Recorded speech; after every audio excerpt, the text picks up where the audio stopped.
vakomana vemapatriots aiwa at the ruling party ZANU-PF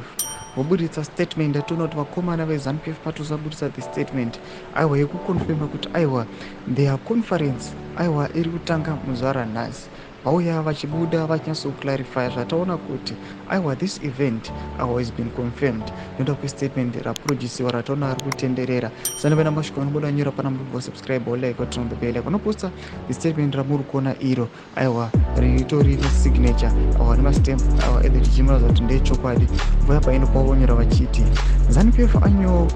national conference begins tomorrow, meaning today. The conference will kick off with the political meeting tomorrow,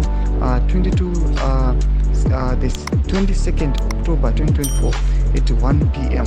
Central Committee meeting will follow on the 23rd of October 2024 at 10 a.m. So mashikamura tokona wakomana panapa ZANU-PF patriots atona kuti aiwa this conference aiwa ine matensions mukati iri kumaka a significant change kana rift ichaitika the regime inoreva zvakawanda ndakuti mapolicies achadiscusswa ipapo aiwa they determine the future of the party ingava maparty structures kana maparty leadership vanhu zvatoona kuti aiwa this conference inogona kuva the turning point the ruling party kutizai mafungiro enyu moti kudii pamusoro pechiitiko ichi vapinda comment section medu tiza mafungiro enyu musana subscribe or like and turn on the bell icon.